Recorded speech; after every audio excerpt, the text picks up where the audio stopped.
Bienvenidos a este estudio bíblico, qué bueno que nos acompaña nuevamente. El día de hoy vamos a tener el estudio de Santiago, capítulo 4. Hoy me acompaña mi esposa Sandy y estamos muy emocionados de compartir con ustedes esta palabra. Les recuerdo que las notas de este estudio están en la descripción del episodio en YouTube. Estábamos recordando con Sandy cómo la última vez que estuvimos juntos conversamos acerca de Santiago, capítulo 1. Cómo estuvimos hablando acerca de la fe viva, esa fe viva que soporta la tribulación y esa fe viva que vence toda tentación. Conversamos un poquito de cómo es importante diferenciar cuando estamos pasando una circunstancia difícil, si es una prueba a nuestra fe, a nuestro carácter, o si son las consecuencias de alguna decisión equivocada o que caminamos en la carne y bueno, estamos cosechando lo que sembramos, ¿verdad? También recuerdo que Sandy hizo una ilustración muy buena acerca de la palabra, que algunos la vemos como la levadura o como un juego de básquetbol o un restaurante, pero debe verse como un espejo. Si tú no viste Santiago 1, te invito a verlo. Estudia la palabra, en realidad es una maravilla, es una fuente inagotable, de manera que cada vez que nosotros la tomemos en nuestras manos y dispongamos nuestro corazón, vamos a absorber mucho. Entonces, hoy nos tiene reunidos en este día Santiago capítulo 4 y empieza hablando de un aspecto muy interesante, creo yo, que en toda la historia del mundo se ha hablado sobre las guerras. Las guerras han existido toda la vida, desde el Génesis, el inicio de la historia, hasta el día de hoy que estamos viendo los resultados de la guerra en Ucrania, que aunque está por allá al otro lado del mundo, nos está afectando en todo el globo. Entonces las guerras han estado, creo yo que son parte de la naturaleza del ser humano. Las guerras son parte del inconformismo que hay en nuestros corazones y de la ambición de querer siempre más. Pero hay algo que me gustaría que tomaras nota y que escribieras. La estrategia del reino de los cielos es la unidad. Y la estrategia del reino de las tinieblas es la división o la desunidad, la desunión. Entonces es bien importante que nosotros como pueblo de Dios tengamos eso claro, porque todo el tiempo que nosotros busquemos, trabajemos, promovamos y protejamos la unidad, estamos caminando bajo el reino de los cielos. Pero si yo decidiera caminar en desunión, en división, en desacuerdos, en pleitos, yo he decidido caminar, señoras y señores, bajo los principios del reino de las tinieblas. Eso es bien interesante, necesito que lo tengas ahí en el tintero, porque lo voy a mencionar, lo voy a traer a la mesa más adelante. Pero Santiago empieza de una hablando acerca de guerras y divisiones. Si quieres acompañarme al versículo 1 del capítulo 4, empieza Santiago así. ¿Qué es lo que causa las disputas y las peleas entre ustedes? ¿Acaso no surgen de los malos deseos que combaten en su interior? Desean lo que no tienen, entonces traman y hasta matan para conseguirlo. Envidian lo que otros tienen, pero no pueden obtenerlo. Por eso luchan y les hacen la guerra para quitárselo. Es bien interesante porque la manera que está describiendo Santiago las guerras entre hermanos. Ahora, dejo pausa por un momento. Respóndanme esta pregunta. ¿Qué hermanos no pelean? Yo creo que hermanos que no peleamos no somos hermanos. Como les digo, es parte de la naturaleza, pero quisiéramos diferenciar tres tipos de guerras en este día. Número 1, las guerras externas. Número 2, las guerras internas. Y número 3, la guerra con Dios. Entonces, toda la guerra que nos rodea proviene de una de esas tres guerras. Quiero hablarte un momento de las guerras externas. Las guerras externas son las que nosotros tenemos con nuestros hermanos. Ahora, la manera que Santiago lo dice es, toda la raíz es de lo que está en nuestro interior. Las guerras que nosotros empezamos surgen de nuestro interior. ¿Y qué es nuestro interior? Déjenme leerles qué es nuestro interior, porque pues somos pueblo de Dios, somos santos, pueblo llamado, escogido de las tinieblas a la luz. Pero hay un pequeño factor. debido a la naturaleza que heredamos de Adán y Eva, esto es lo que está en nuestro interior. Jeremías 17:9. El corazón humano es lo más engañoso que hay y extremadamente perverso. ¿Quién realmente sabe qué tan malo es? Pero yo, el Señor, investigo todos los corazones y examino las intenciones secretas. A todos les doy la debida recompensa según lo merecen sus acciones.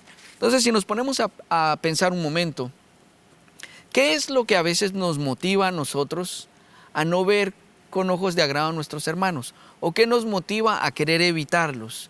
¿Qué nos motiva a querer alejarnos de ellos o a no buscar la unidad? ¿Verdad? Simplemente pensamos diferente, pero en el fondo realmente hay varios factores que Santiago señala que habían entrado al cuerpo de Cristo. Creo yo que están todavía hasta la iglesia al día de hoy. Número uno es cuando nosotros despreciamos a nuestros hermanos, quizás por niveles sociales. En realidad, la palabra del Señor dice que nosotros vemos lo que está delante de nuestros ojos y tratamos a las personas según lo que está delante de nuestros ojos, lamentablemente. Entonces, la tendencia de tratar bien al que bien viste y tratar mal al que no, eso fue en la iglesia cuando Santiago estaba dando instrucciones, como hoy en día en los años que vivimos.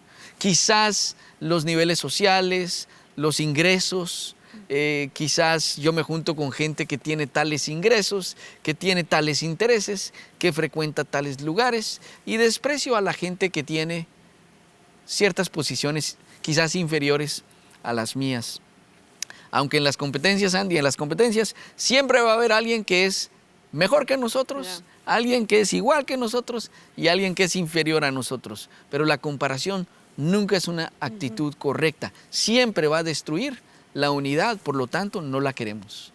Otro aspecto que a veces sucede dentro de la iglesia es que hay como competencia entre los liderazgos y entre los ministerios y pensamos que en la iglesia queremos ir ascendiendo para tener más autoridad, más influencia, más no sé qué. Pero ahora quiero regresar a lo que te dije al principio. La estrategia del reino de los cielos es la unidad. Y quiero decirte por qué. Porque en Juan 17:21 Jesús oró: Padre, yo te oro que sean uno como tú y yo somos uno para que el mundo crea que tú me enviaste. Entonces, hay dos cosas que suceden cuando caminamos en unidad. Número uno, el mundo cree en Jesús. Y número dos, ocurre el derramamiento del Espíritu Santo según Hechos 2:1.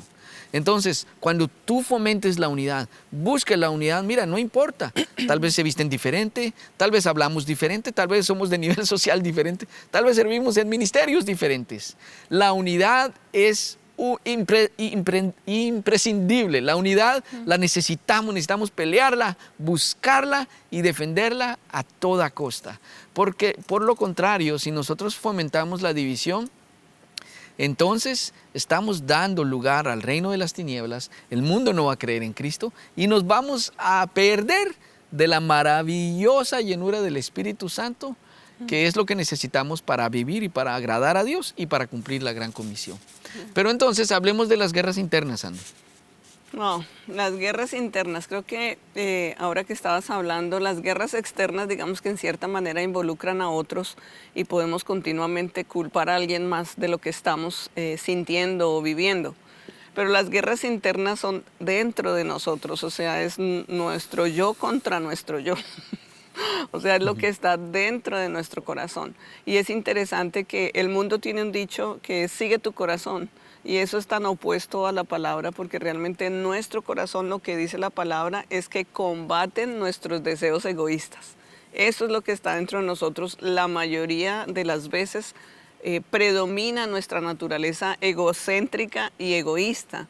Y eso causa guerras internas porque todo el tiempo, como dice Santiago, tenemos celos, envidias, estamos luchando por tener lo que no tenemos, envidiando lo que otros tienen y perdemos de vista lo que realmente Dios nos ha dado a nosotros. Interesantemente, esas luchas internas afectan mi relación con Dios y afectan mi manera de hablar con Dios. Porque generalmente venimos a Dios y derramamos nuestro corazón desde nuestra perspectiva egoísta. Y casi siempre nuestras oraciones o no se hacen o no pedimos o las hacemos por cosas equivocadas o las hacemos por motivaciones equivocadas. Entonces es muy importante poder identificar qué es lo que yo hablo con Dios. Cuando yo vengo con Él, qué es lo que sale de mi corazón. Logro identificar si yo realmente estoy buscando la voluntad de Dios o prima en mis oraciones mis deseos, mis sueños, o estoy tratando de torcerle el brazo a Dios para que Él haga lo que yo deseo que Él haga y realmente no estoy con la motivación correcta. Tal vez mis motivos son egoístas. Tenemos que tener en claro que desde el jardín del Edén entró la esencia del pecado y la esencia del pecado es el egoísmo y el egocentrismo. Lo que Eva hizo fue dejar que en su corazón floreciera ese sentimiento de qué tal si yo pudiera ser como Dios. O sea, ya entró insatisfacción, entró comparación y ese deseo de ser súper yo y de tomar el lugar que solamente Dios puede tomar. Entonces, cuando nosotros nos damos cuenta que nuestros deseos egoístas son peligrosos, podemos detectar dos cosas, que esos deseos egoístas nos llevan a acciones incorrectas y a oraciones incorrectas. Entonces, poder identificar qué es lo que está luchando dentro de nosotros, qué son esas guerras internas, nos va a ayudar realmente a mantener una relación con Dios más saludable, una claridad de qué es lo que yo debo orar, porque realmente la oración es el tiempo en que yo me rindo a Dios y me someto yo a la voluntad de Dios. No es el tiempo en el que Dios tiene que escuchar todas mis peticiones egocéntricas o sueños egocéntricos y Dios tiene que hacer lo que yo estoy pidiendo en oración.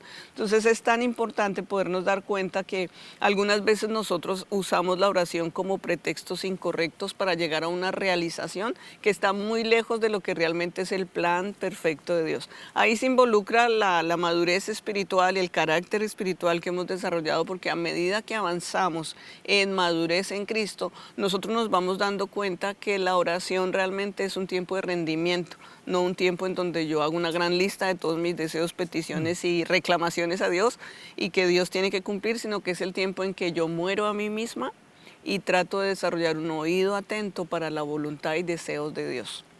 Entonces las guerras internas son definitivamente un núcleo muy fuerte y nosotros tenemos que aprender a leer nuestro corazón y tenemos que estar dispuestos a venir delante de Dios para que Él escudriñe nuestro corazón sin importar cuántos años llevemos en el Señor, porque aún conociéndole siempre hay áreas en nuestro corazón que Dios quiere trabajar, porque Dios tiene siempre planes más adelante en los cuales Él quiere que nosotros seamos vasos útiles. Entonces es muy importante ese entendimiento de cómo rendir esos deseos egoístas y cómo realmente caminar bajo la sujeción de Dios. Yo creo, Sandy, que las guerras internas, bueno, las guerras externas, la gente nos ve y ya saben lo que pensamos porque se los dejamos muy claro, ya sea con el lenguaje auditivo o el lenguaje corporal, pero creo que las guerras internas son muy dañinas. Son las más dañinas que existen, especialmente para la gente que las está sufriendo.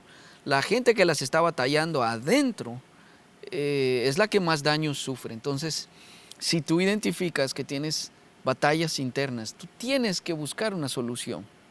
Ahora bien, tanto las batallas externas como las batallas internas tienen un origen, y es esta última batalla, y es una guerra contra Dios. Antes de explicarte la guerra contra Dios, quiero leerte el versículo 4, que la verdad le soy sincero, creo yo que Santiago empezó pues con mucho amor hablando en el capítulo 1, hablándole a los cristianos, pero en el capítulo 4 él ya lanza una palabra tan fuerte que hablada desde los púlpitos en estos tiempos, alguna gente podría sentirla como agresiva. Pero el versículo 4, pienso que lejos de la agresividad, lo que está es lleno de una claridad y el deseo de traer un tema a la mesa que quizás nadie estaba dispuesto a abordar. Desde la manera que empieza, el 4.4, Santiago 4.4 dice: adúlteros, ¿no se dan cuenta de que la amistad con el mundo los convierte en enemigos de Dios? Lo repito, si alguien quiere ser amigo del mundo, se hace enemigo de Dios. Entonces, volvamos a nuestra escena. Una guerra contra Dios. ¿Cómo es posible que tengamos una guerra contra Dios? Resulta que cuando todo dio origen en Génesis 3. Sandy, cuando Adán y Eva pecaron, y exactamente el punto que dijiste, cuando ellos pensaron, tan solo pensaron en la posibilidad de ser como Dios, de tener la sabiduría de Dios, de no necesitar a Dios, porque ellos podrían ser iguales o quizás mejores. Ahí empezó el problema. Y lo que Santiago está diciendo, miren, no se engañen. Solo hay dos posiciones. O yo soy amigo de Dios o enemigo de Dios. Para yo constituirme enemigo de Dios, tengo que hacer amistad con tres enemigos. Y son los siguientes. Los tres enemigos son el mundo, la carne y el diablo. El mundo es el enemigo directo del Padre. La carne es el enemigo directo del Espíritu Santo. Y el diablo es el enemigo directo del Hijo de Dios, Jesucristo. Voy a tratar de describirlos brevemente, pero qué interesante, porque cuando dice la amistad con el mundo, ahora, Sandy, cuando la palabra y los escritores mencionan el mundo, no se refieren al planeta, al globo terráqueo, sino al sistema que lo gobierna. La cultura. Entonces dice, cuando nosotros nos hacemos amigos de la cultura, cuando nos enamoramos de la cultura, nos constituimos entonces enemigos del Padre. Qué profundo si nosotros pensamos en esto. Porque todo empieza, es como el famoso ejemplo de la ranita, que si tú echas una ranita en agua caliente, inmediatamente sale y se va. Pero si echas a la ranita en agua fría y poco a poco subes la temperatura y subes la temperatura, la ranita está tan cómoda, se relaja y cuando menos piensa termina hecha una sopa de ranita. Porque se acomodó. Lo mismo sucede cuando nosotros no somos radicales, siendo amigos del mundo. Y empieza así. Número uno, empieza con una amistad. Hay que ser tolerantes, hay que aceptarlo. Todos lo hacen, no se preocupe. Y empieza ahí un nivel de aceptación, de amistad que nos rodea y no nos molesta.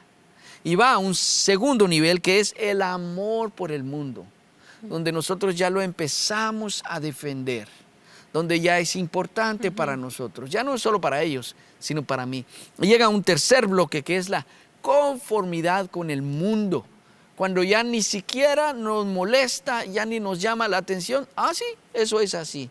Ya nos acomodamos. Por eso Romanos 12:2 dice directamente, no se amolden a este mundo, no se amolden a los pensamientos de este mundo, porque cuando lo hacemos, nos constituimos enemigos de Dios. Ahora, Sandy, Santiago, decimos en Guatemala, fue grueso, decir adúlteros. O sea, él está diciendo que el ser amigos del mundo me hace, es como el adulterio, es como que yo le fallara a mi esposa cuando yo me distraigo en mi relación con Dios y empiezo a amar otras cosas más que a Él. El segundo enemigo es el mundo, es la carne. La carne, la famosa chuleta, esa carne que nos sigue, nos persigue y está aquí. Señoras y señores, es importante que entendamos esto. Cuando yo vengo a Cristo, yo recibo una nueva naturaleza, según 1 Corintios 5:17. Yo soy hecho nuevo, las cosas viejas pasaron, y aquí todas son hechas nuevas. Ahora, el punto aquí, la situación, la paradoja es que recibo mi naturaleza nueva, pero la vieja naturaleza sigue ahí. La batalla eterna es entre mi nueva naturaleza y mi vieja naturaleza. Cuando yo alimento mi vieja naturaleza, yo estoy siendo amigo de mi carne. Cuando yo alimento la nueva naturaleza, yo estoy siendo amigo de Dios. Es la batalla de toda la vida hasta que el Señor venga por nosotros y nos quite estos cuerpos corruptibles y nos transforme en cuerpos incorruptibles. La batalla va a ser todos los días. Y 1 Tesalonicenses 5:19 dice, no apagues al Espíritu de Dios. La Reina Valera dice, no contristéis al Espíritu de Dios que está en ti. Pero la Nueva Traducción Viviente dice, no apagues al Espíritu Santo. Y yo lo veo como un switch que está on y off, se enciende y se apaga. Yo tengo que caminar con mi naturaleza nueva encendida y mi naturaleza vieja apagada, porque el momento que lo hago al revés, me convierto en enemigo de Dios. Yo necesito intencionalmente todas las mañanas encender mi interruptor que me conecta no a mi vieja naturaleza, sino a mi nueva naturaleza. Y por último, el último enemigo es el diablo. El diablo es el enemigo por excelencia. Y si yo me hago, por supuesto, si yo me hago amigo del diablo, voy a constituirme inevitablemente en enemigo de Dios. Ahora, nosotros podemos pensar, uy, no, el diablo, yo no, ¿cómo me voy a hacer yo amigo del diablo? Recuerden que el error del diablo, la característica que lo hizo caer fue el orgullo y la rebelión. El dejar entrar orgullo a su corazón y rebelarse contra Dios. El momento de querer decir, yo soy hermoso más que Dios. Y fue esa la tentación que le heredó a Adán y Eva, y es la tentación que hasta el día de hoy la ciencia y los ateos y todas las corrientes que buscan contradecir al cristianismo establecen.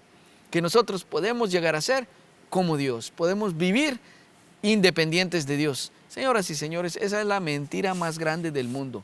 Es imposible que nosotros podamos vivir sin el sustento de Dios. Él es el que sostiene al mundo en sus manos. Él es el que hace llover sobre justos e injustos. Nadie puede. Yo puedo hacerlo sin Dios. No lo necesito. Ese es el pensamiento que el enemigo quiere decirnos. Y termino con esto, Sandy. Me sorprendió mucho esta lectura que encontramos en un estudio, que hoy en la iglesia moderna tenemos más celebridades que siervos de Dios, porque queremos la gloria para nosotros. Queremos demostrar que nosotros somos buenos, cuando en Romanos 7:18 Pablo declara, no hay nada bueno en mí. En realidad no hay. Si quitas a Cristo de mí, si quitas a Cristo de la ecuación, somos cero igual a cero, somos nada. ¿Ok? Entonces es importante que nosotros nos examinemos, porque si me enamora el mundo, me enamora la carne, me enamora el pensamiento del diablo, que yo puedo vivir sin Dios, yo estoy caminando exactamente como un enemigo de Dios, como un adúltero, como lo hizo el pueblo en el Antiguo Testamento, que los profetas les hicieron esa misma analogía, que eran adúlteros espirituales, porque se había alejado Judá de adorar a Dios, el único Dios verdadero. Ahora mencionaste la palabra tolerancia, y creo que no solo es una palabra muy sonada ahora en la cultura del mundo, ¿verdad? Que tenemos que ser tolerantes, y creo que sí, como pueblo de Dios tenemos que desarrollar un nivel de tolerancia y de amor, porque esa es la imagen de Cristo. Pero también tenemos que tener muy en claro nuestros no negociables, hasta dónde la tolerancia respeta la verdad en la cual yo camino, porque si de repente la tolerancia empieza a aplastar la verdad en la que yo creo, entonces ahí yo empiezo a fallar, porque no puedo tolerar y complacer a todos y desagradar a Dios. Entonces es tan importante que cada uno pueda definir en su corazón, de acuerdo a los estándares de la Biblia, cuáles son tus no negociables, qué son esas cosas que tú no puedes congraciar con el mundo o que no podrías tolerar, porque Dios mismo ha establecido que el orden es diferente a lo que tal vez la cultura te quiere dar. Interesantemente, Santiago no solamente nos deja ver toda la problemática de las guerras, sino que también nos plantea soluciones o maneras, reglas que podemos seguir para disfrutar de paz y no para caminar todo el tiempo en esta guerra, ¿verdad? Porque es una realidad la guerra en el mundo, es una realidad la guerra externa que vivimos entre personas, entre culturas, entre razas, entre creencias. Es real la guerra interna también, es real nuestra guerra con Dios, es real la guerra espiritual entre el mundo y Dios, o sea, es real, no podemos evitarla, caminamos en medio de un mundo caído en división. Pero Dios no quiere que caminamos bajo ese yugo, sino que buscamos caminar bajo la paz de Él. Entonces Santiago nos da 3 reglas importantes a partir del capítulo 7. Dice, así que sométanse a Dios, resistan al diablo y Él huirá de ustedes. La primera cosa es someternos a Dios. La palabra someterse significa en el original estar alineados. Y eso me hizo pensar que la voluntad de Dios es una línea, ¿no? Es un camino, el camino de la voluntad de Dios. Y luego está la línea de mi voluntad, de mi propia manera de pensar y accionar. Cuando yo no me someto, cuando yo no me rindo a esa voluntad de Dios, yo camino en una línea paralela, ¿no? Y tal vez le pido a Dios que ponga su cobertura aquí encima mío, pero realmente no estoy caminando alineada a Él.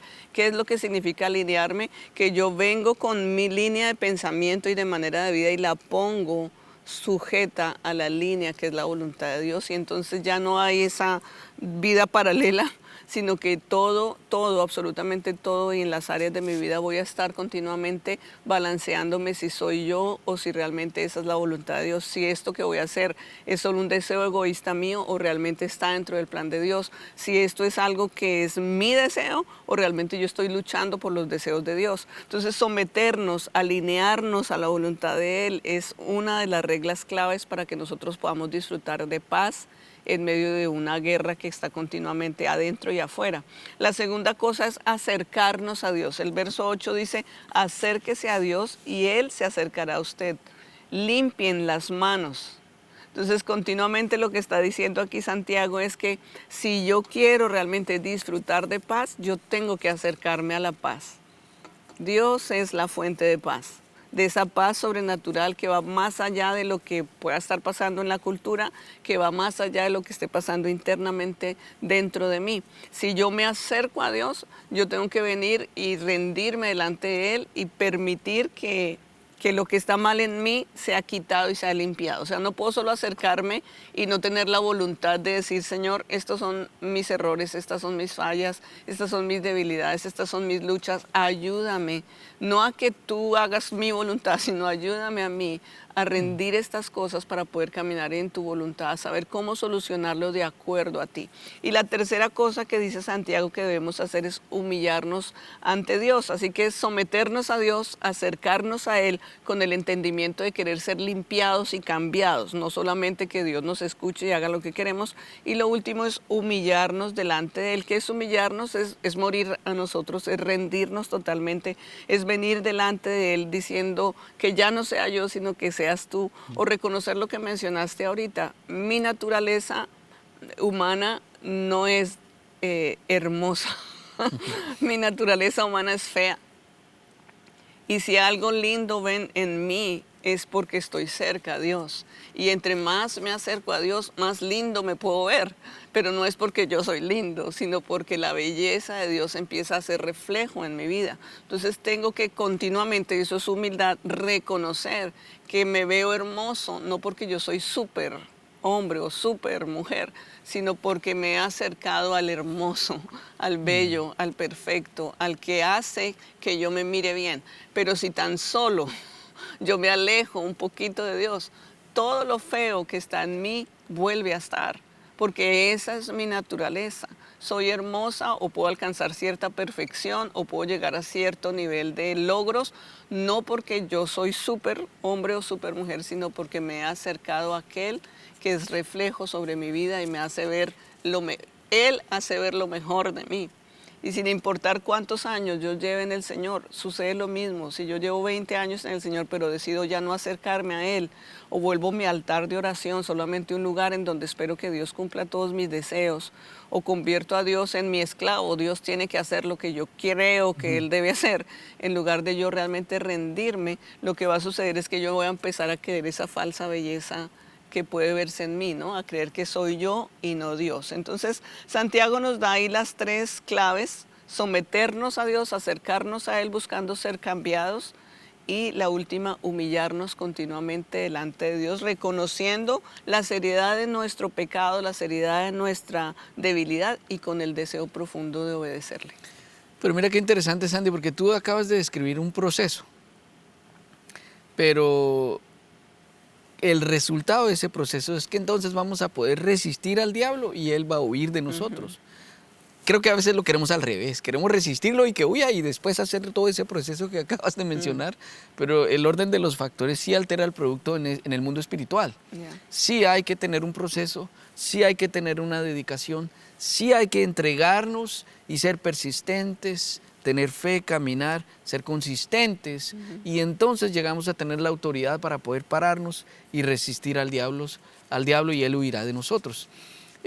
Sandy, el versículo 11 y 12 acá en mi Biblia dice, no juzgar a los demás, y lo pueden leer en casa, pero lo que quiero hacer mención brevemente es que pongámonos a pensar, la verdad es que en todo sitio donde hay un grupo de personas va a haber conflicto, es inevitable. Lucas Leis dice, el liderazgo es maravilloso hasta que aparecen las personas. Y es cierto, porque somos un estuche de conflictos. Entonces, imagínense ustedes, si somos un grupo de personas y todos tenemos guerras internas y guerras externas. Y encima de eso estamos peleando con Dios. O sea, ¿cómo no va a haber conflicto en ese grupo? Noten ustedes por qué es importante resolver esas guerras internas, resolver no caminar en guerra con Dios. Eso va a aliviar la guerra externa que hay y va a traer la unidad.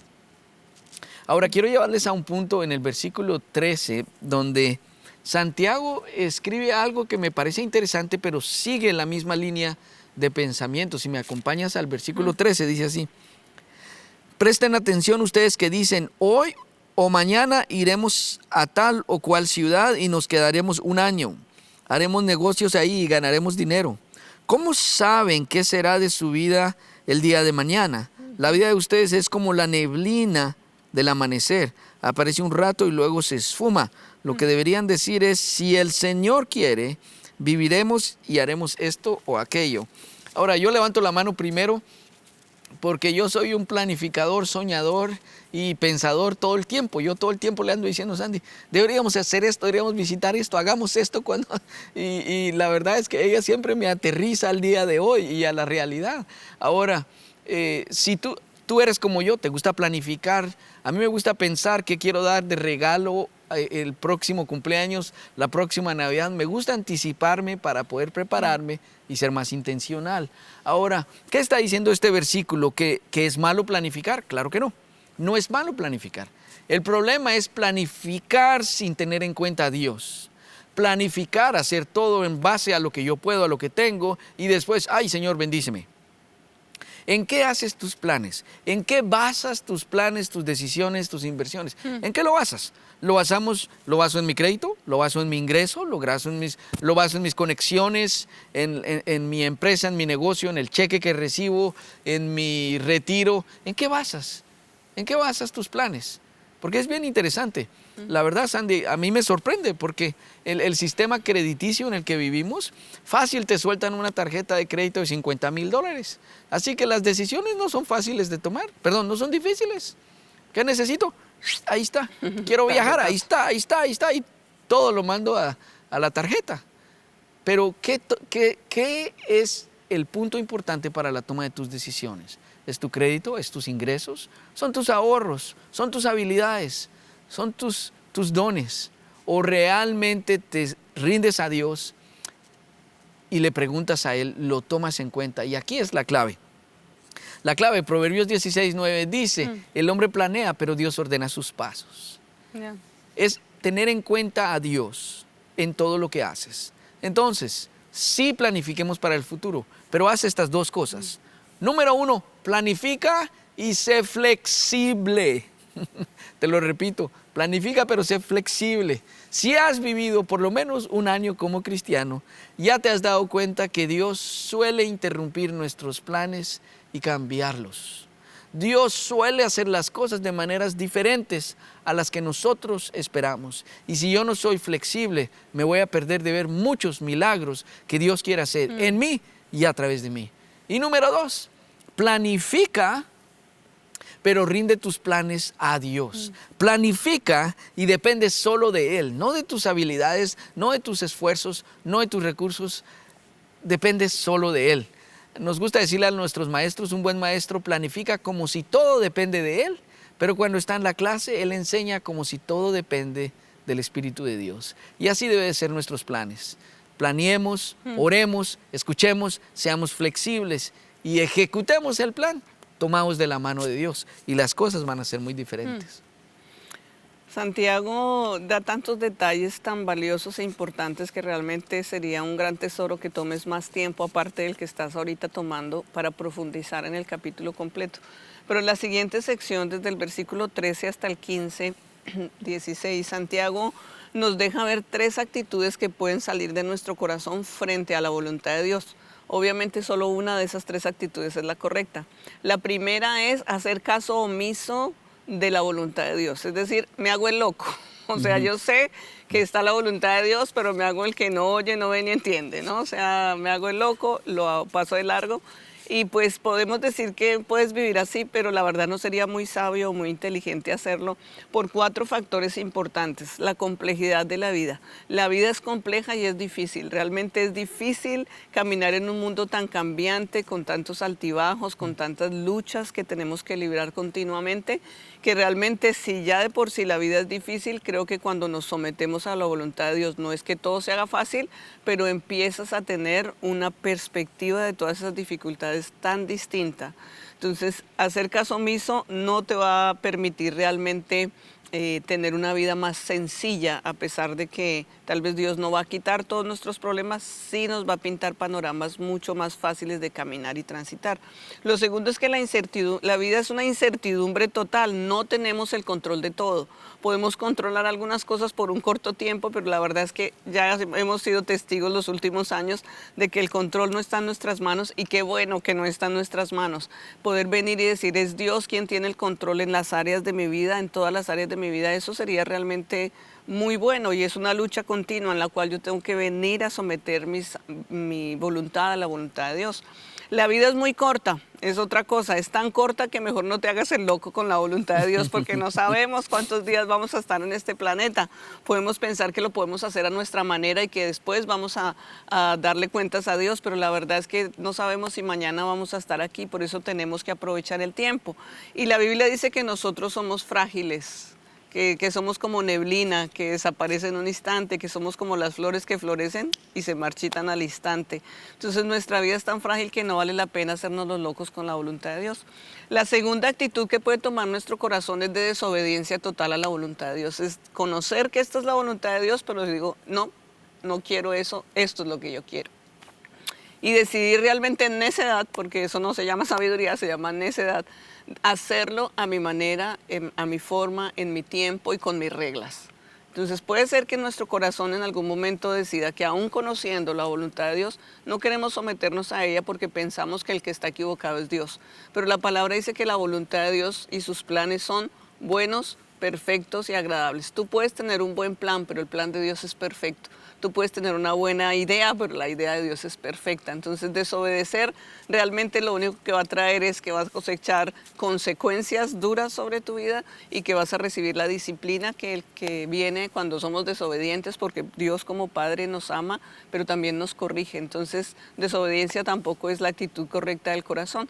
Y la tercera, que es la que todos deberíamos elegir, es obedecer la voluntad de Dios, decidir rendir nuestra voluntad, rendir nuestra manera de pensar, de accionar, rendir nuestros sueños y nuestros deseos y decidir obedecer a Dios, entendamos o no entendamos lo que Él nos está pidiendo hacer. Entonces creo que no es un camino fácil, porque humanamente siempre hay una lucha en nuestro interior en cuanto a obedecer a Dios. Es una lucha de siempre, no son solo los niños los que son desobedientes. Los niños grandes de bigote también luchan con la desobediencia, las niñas grandes también luchan con desobediencia, así que someternos a la voluntad es una decisión diaria. Pues Andy, Santiago nos la pone difícil. Santiago está estableciendo que el conocer la voluntad de Dios y omitirla nos hace enemigos de Dios. Y dispara para mí con el broche de oro de Santiago, terminando este capítulo 4, es el último verso, el verso 17. Muy francamente, Santiago escribe: recuerden que es pecado saber lo que se debe hacer y luego no hacerlo. La Reina Valera dice: el que sabe hacer lo bueno y no lo hace, eso es pecado. Esto es lo que pasa. Nosotros sabemos desde muy pequeños, y no es tanto nuestra conciencia, nuestra intuición, como la presencia del Espíritu Santo en nuestra vida, nos enseña que hay ciertas cosas que si las hacemos directamente son pecados. Si yo digo una mentira, estoy pecando. Por supuesto, es un pecado. Pero si yo sé la verdad y la callo, eso también es pecado. Si yo sé que hacer el bien a alguien es lo correcto y me hago el loco, yo estoy pecando. Es muy interesante, porque aquí es entonces donde algunas personas hacen esa clasificación de pecados de comisión y de omisión. Comisión son aquellos que hago con el entendimiento y que estoy haciéndolo, pero con mi conciencia, pero los de omisión son los que hago inconscientemente o que simplemente los hago para guardar silencio, para evitar problemas, para evitar conflictos, para evitar que yo quede mal. Qué interesante es cuando nosotros tenemos el conocimiento del Señor. Creo yo, Sandy, que algunas veces pienso que es una excusa que muchas veces algunos podemos tener. Yo prefiero no leer la palabra porque mientras yo más sé, más se va a demandar de mí en qué es lo que yo debo hacer si quiero agradar a Dios. Eso puede ser un pensamiento que tenemos. Es un pensamiento lógico, pero es un escapismo. En realidad es mientras yo más leo la palabra, más voy a tener la habilidad de saber cómo puedo agradarle y cómo puedo yo tener un estilo de vida que vaya de acuerdo a su corazón. Vamos a cerrar porque el tiempo ya voló. Hay mucho más que hablar. Queremos invitarte. Lee Santiago 1, te recomiendo mucho, lo hemos hecho antes. Si no tienes una Biblia de estudio, busca una Biblia de estudio, busca referencias, busca comentarios. Es maravilloso lo que puede salir de un solo versículo. Pero quiero terminar diciéndote, mira cómo Santiago escribió esta carta y nos llevó por un viaje sobre cómo debemos de identificar las guerras. Si es que yo estoy teniendo una guerra con Dios, guerra interna, guerra externa, cómo Él llevó a la gente a entender que tenemos que llevar un proceso de sumisión, de rendimiento, de humillación, de depender de Dios, para poder resistir al diablo, para poder echarlo fuera, para poder superar esas guerras internas, poder buscar la amistad con Dios, poder planificar considerándolo a Él en todas las cosas, caminando con Él de su mano. Y finalmente nos dice, aguas, tengan cuidado, hagan todo lo que saben que es correcto, peleen por lo que es correcto. No solo cuídense de no hacer lo que es pecado, sino cuídense de hacer siempre la verdad, de pelear por lo que es correcto, de ser audibles, de no callarnos. Qué interesante que ahora el mundo está tratando de ser gobernado por minorías, cuando la mayoría que tiene la verdad guarda silencio. Que el Señor nos ayude a actuar en Santiago 4:17. El que sabe hacer lo bueno y no lo hace, eso es pecado. Así que cierra tus ojos por un momento. Y yo quiero que oremos juntos para que el Señor nos muestre si en nuestro interior hay alguna batalla, hay algo que arreglar, hay algo que poner a cuentas. Señor, en este día te damos gracias por tu palabra tan maravillosa que es viva, eficaz, relevante y tiene el efecto ayer, hoy y siempre. Hoy pedimos que examines nuestro corazón y nos muestres si estamos caminando en desunión, si estamos caminando en rencor, en peleas, en pleitos, si hay alguna batalla interna que tal vez nadie sabe que yo la tengo. Ayúdanos, Señor, muéstranos si de pronto en algún área estamos caminando en amistad con el mundo, con la carne, con el diablo. Y sobre todo ayúdanos a vivir humillados, sometidos, dependiendo de ti, obedientes a ti, amando tu palabra y buscando siempre la verdad y pelear, hablar y buscar lo correcto. Señor, te damos gracias en el nombre de Jesús. Amén. Amén. Muchas gracias por habernos acompañado en este estudio bíblico. Los esperamos la próxima semana donde vamos a continuar estudiando el libro de Santiago. Muchas gracias y que Dios les bendiga. Dios les bendiga.